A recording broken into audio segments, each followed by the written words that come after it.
saa sita kukawa giza juu ya nchi yote, hata saa kenda jua lilipungua nuru yake, pazia la hekalu nalo likapasuka katikati, na Yesu akalia kwa sauti kubwa akisema,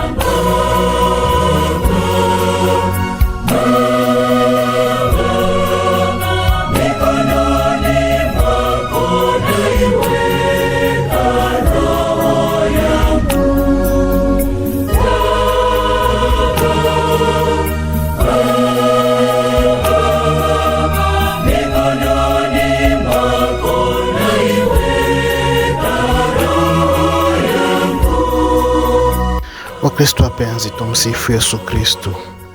Karibuni katika tafakari ya neno la Mwenyezi Mungu.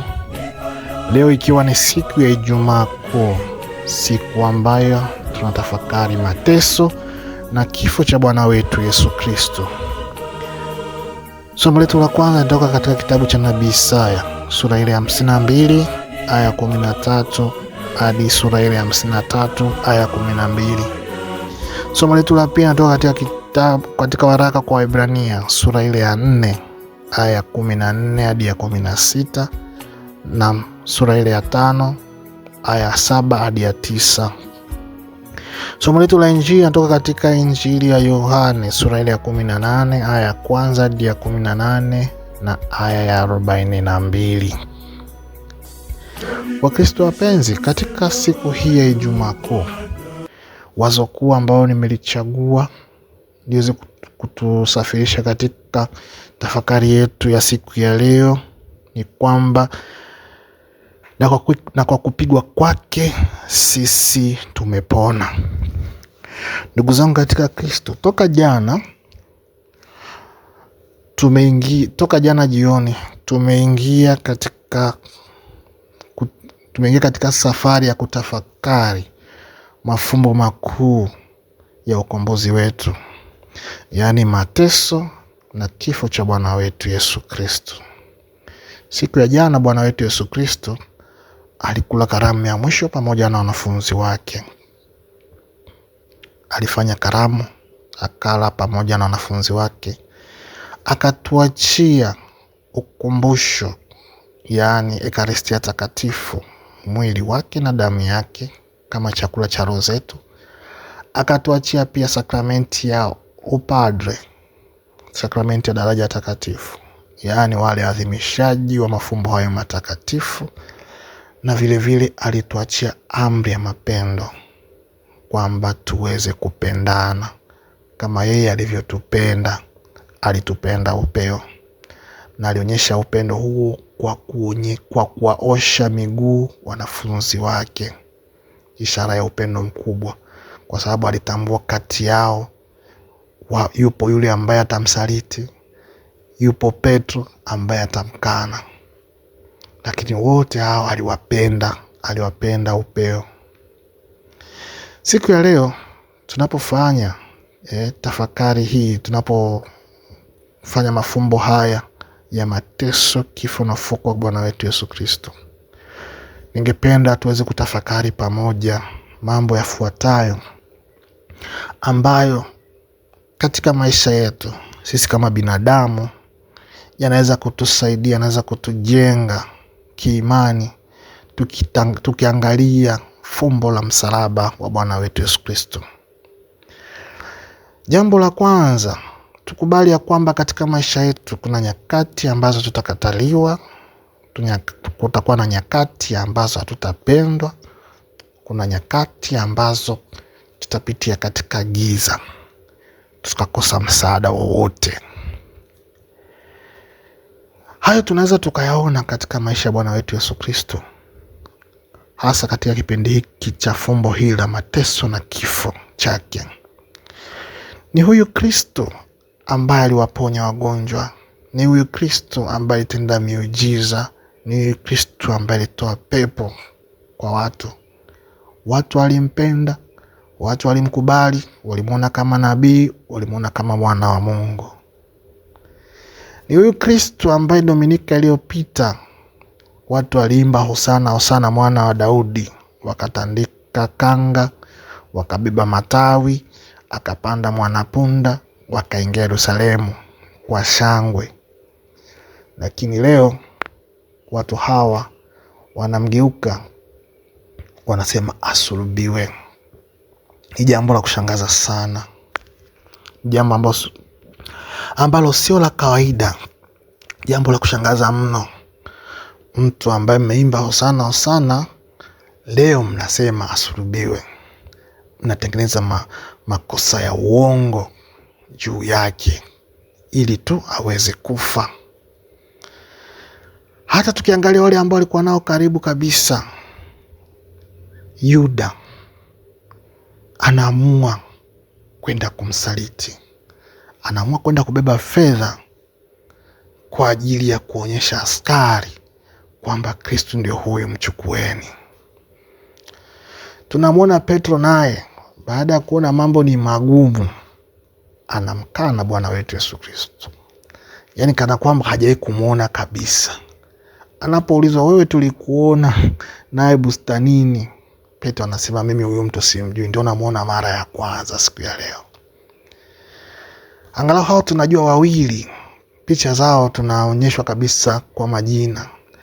Hatujui hawa mitume wengine walikuwa wapi, walikuwa wanafuata kwa mbali pengine. Mambo yote yanayotendeka kwa Yesu, Kristo anapitia mateso makali, anakataliwa na watu, anakataliwa na wanafunzi wake, anabaki yeye mwenyewe. Sasa tukasema kwa lugha nyingine kwamba Kristo alikuwa kama gizani hivi, hana mtu wa kumtetea, hana mtu wa kumsaidia. Vile vile hata sisi katika maisha yetu kuna nyakati kama hizo zinaweza zikatokea, kwamba unapata shida, unapata matatizo, hata ndugu, hata jamaa, wote wanakukataa. Wote wanaweza kusema kwamba huyu mtu hatumjui. Wengine wakazima na simu, usipate msaada wowote. Wengine pengine walikuwa wanaonyesha furaha tu ya kinafiki katika macho, lakini ndani wanakuchukia sana. Ndio nyakati wanasema kwamba acha ateseke na yeye, ikiwezekana afe. Nyakati ngumu kama hizo zinaweza zikakupitia katika maisha yako. Kikubwa ni kumtazama Kristo, ni kuongea na Kristo, aweze kukunyanyua, aweze kusaidia, kwa sababu yeye pia alipitia changamoto kama hiyo ya kukataliwa kabisa na kukosa msaada wowote. Alikataliwa kabisa na watu ambao watu hao aliweza kuwagusa na kuwaponya. Watu wao ambao alikuwa nao akiwafundisha na kuwatuma. Mitume wanakimbia, lakini Kristo huyo akusaidie pia na wewe katika magumu hayo ya kukimbiwa na watu. Kristo aweze kukunyanyua na kukusaidia. Tunapotafakari mateso ya Bwana wetu Yesu Kristo siku ya leo, tuone kwamba mateso ya Kristo ama kifo chake Kristo pale msalabani ni kutuonyesha upendo usio na mipaka, upendo usiokuwa na mwisho. Kristo anatuonyesha. Tukiangalia katika somo letu la kwanza, Nabii Isaya anatuonyesha picha ya mtumishi mwenye haki, mtumishi ambaye yuko tayari kutoa maisha yake kwa ajili ya rafiki zake. Katika maisha sasa hivi ni ngumu sana. Sasa tukati marafiki kwa mambo fulani, lakini katika magumu naweza nikasaidia kidogo. Nikiona mambo yanakuwa mazito ninaondoka. Lakini Nabii Isaya anatuonyesha kwamba mtumishi mwenye haki ambaye yuko tayari kutoa maisha yake, ambaye alichubuliwa, ambaye aliteseka, alipelekwa kama mwanakondoo, anaenda kuchinjwa, anaenda kunyolewa manyoya yake, kujitoa kabisa kamili kwa ajili ya rafiki zake. Alikubali kupigwa kwa ajili ya rafiki zake. Alikubali kuumia kwa ajili ya rafiki zake. Na ndio maana nabii Isaya anasema kwamba kwa kupigwa kwake sisi tumepona. Kwa kufa kwake sisi tumepona. Nabii Isaya anapoeleza mambo yote haya, alikuwa anajaribu kutabiri, alikuwa anaonyesha unabii wake juu ya mtumishi mwenye haki ambaye ni Kristo. Tunaona hawa maaskari wanapotumwa, wanapokuja pale Getsemani, kama tulivyosikia katika somo letu la Injili, wanaenda pale, wanaulizwa na Yesu, mamtafuta nani? Wanasema Yesu Mnazareti. Yesu anaposema ni mimi hapa, wanarudi nyuma, wanaanguka chini. Wanaulizwa mara ya pili, inatokea jambo hilo hilo. Hii ni kutueleza kwamba kwa jina la Yesu, kwa kulitaja jina la Yesu, hakuna nguvu inaweza kulishinda jina la Yesu. Ndio maana Kristo alisema ni mimi hapa, walirudi nyuma, kwamba ile nguvu ya kimungu iliweza kuwasukuma na kuwatoa kabisa.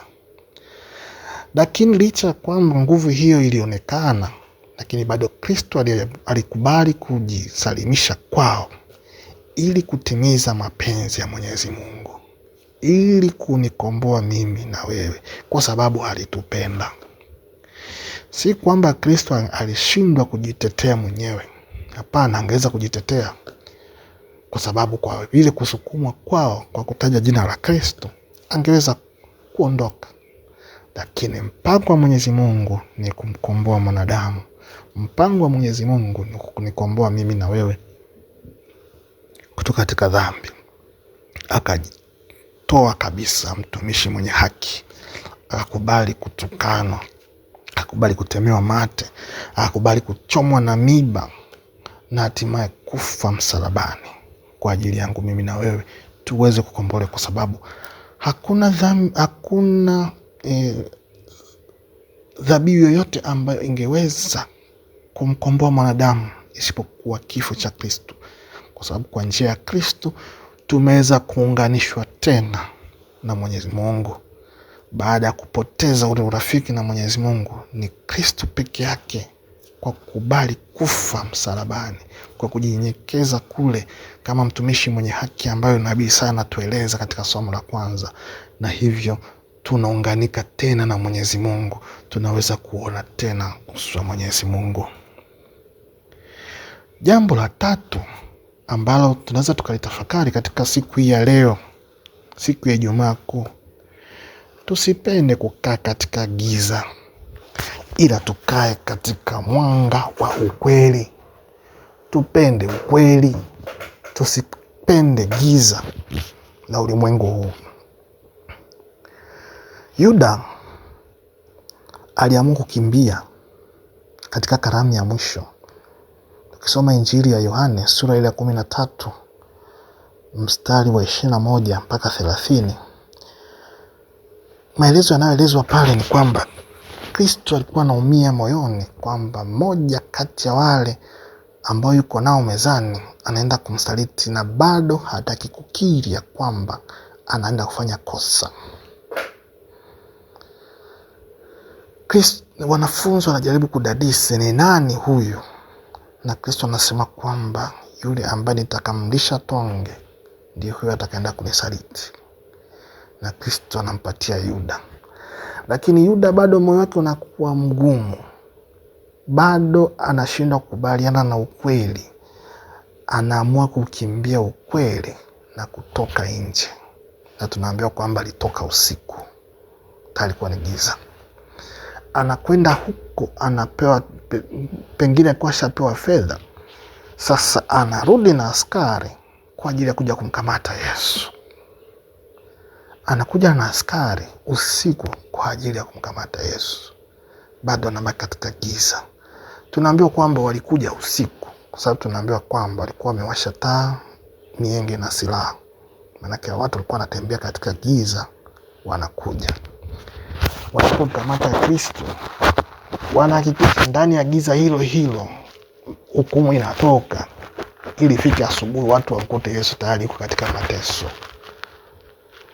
Kwa sababu walitegemea, waliona kwamba ikifika asubuhi, kwamba hii kesi ikifika asubuhi watakuja watu wa kumtetea Kristo. Kristo atakufa, Kristo ataonekana mwenye haki. Na hivi vyote walivifanya katika giza, haraka tumalize ili huyu mtu afe.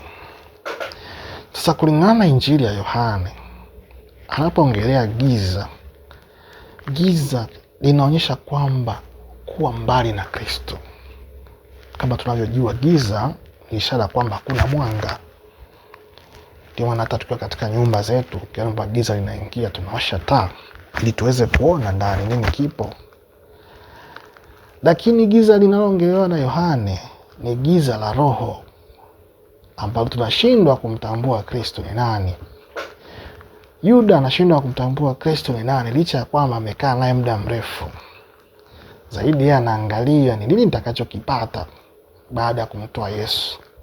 Alikuwa na hesabu zingine ya kwamba kwa sababu Kristo aliweza kukimbia nyakati tofauti, hata hapa pesa nitapata na nitafanyaje, na Kristo atakimbia. Anashindwa kubaliana na ukweli kwamba Kristo alikuja kwa ajili ya kumkomboa mwanadamu. Na hawa askari pamoja na viongozi wao wamekuwa wakisikia mafundisho ya Kristo, lakini wanashindwa kupokea ukweli, wanataka kubaki katika giza. Ndio maana wanatoka ukiwa bado na giza, wanajaribu kutowasha taa za kibinadamu ili kumkamata Kristo na kuuzima ukweli ambao Kristo alikuwa anawafundisha.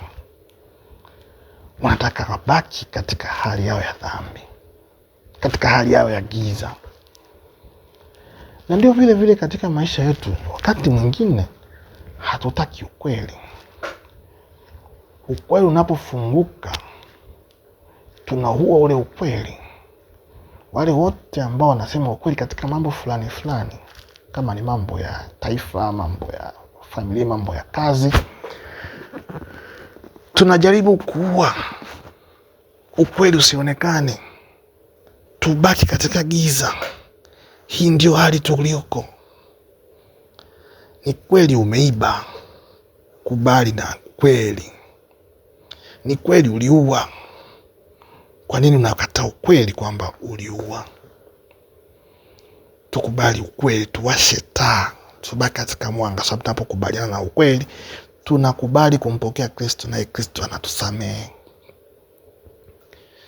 Yuda baada ya kuona Kristo anakamatwa, hakuamini kile, anarudisha fedha. Lakini badala ya kumlilia Kristo na kuomba huruma, giza linazidi, anaamua kujiua yeye mwenyewe. Hawa watu wako bado katika giza, wanamtesa Kristo, na ukweli huu unakuja kutambulika pale juu ya msalaba. Baada yote kuyaona, askari mmoja anasema, hakika huyu alikuwa mwana wa Mungu. Ashachelewa, washaua. Wakati mwingine hata katika maisha yetu, tunapoficha ukweli, pengine hata kutoa uhai wa mtu, ukweli unapokuja kutoka na kuonekana wazi, tutasema hakika huyu mtu alikuwa sahihi. Lakini maisha yashaondoka, hamwezi kumrudisha. Hatuwezi kuficha ukweli kwa kuzima taa, kwa kubaki katika giza. Iko siku moja ukweli utaonekana. Tuishi katika ukweli, tusiishi katika dhambi, na tukaishi katika hiyo dhambi na kuona kwamba haya ndio maisha. Yawezekana ikawa tunataka kuiba mali, lakini tuweze kuiba mali, basi lazima huyu mtu tumuondoe hapa ili tuweze kuiba vizuri. Na tukionyesha kwamba hiyo ni kitu cha kibaya, na sisi tunabaki katika ile dhambi kama Yuda. hata wengine wanafanya, wewe sio wa kwanza. Tuondokane na huyu. Lazima tupate mali hii. Haitasaidia chochote. Tubaki katika ukweli. Tusiuzimishe ukweli na kubaki katika giza la dhambi. Tunapotafakari pia mateso ya Bwana wetu Yesu Kristo siku hii ya leo, tutambue ya kwamba hakuna Pasaka bila Ijumaa Kuu. Mara nyingi hatupendi kuteseka. Tunapoona mateso yanatupitia katika maisha yetu, tunahisi kwamba Mwenyezi Mungu hayuko katika maisha yetu. Sio kweli. Mungu yupo. Hata Kristo alipokuwa bustanini Getsemani alilia, ikiwezekana kikombe hiki kinipitie mbali, sio nitakavyo mimi, bali mapenzi yako yatimizwe. Lakini kulia kule haikumaanisha kwamba ndio mateso hayatapita. Alipitia mateso, aliumia. Na vile vile katika maisha yetu, iwe maisha ya kimaendeleo, iwe ni maisha ya kiroho, lazima kuteseka. Kumtafuta Kristo si kazi rahisi. Kutafuta neema ya Mwenyezi Mungu si kazi rahisi. Lazima tuteseke ili kuweza kuingia katika ufalme wa Mwenyezi Mungu. Kristo anatuambia lazima tupite katika tundu la sindano. Mlango wa kwenda mbinguni ni mwembamba. Lazima tukubali kuacha dhambi ili tuweze kuingia pale. Kama kweli unataka mafanikio, lazima uache vitu fulani ili uweze kuingia pale. Bila hivyo huendi kokote. Bila hivyo hutaona faida, hutaona maana ya maisha. Tumuombe basi Kristo tunapotafakari mateso, kifo na ufufuko wake Bwana wetu Yesu Kristo. Tuone thamani ya kukombolewa kwetu. Tuone thamani ya mateso ambayo Kristo aliyopata, alivyopigwa, alivyoumia, alivyochubuka, na sisi tukaweza kupona. Tumsifu Yesu Kristo.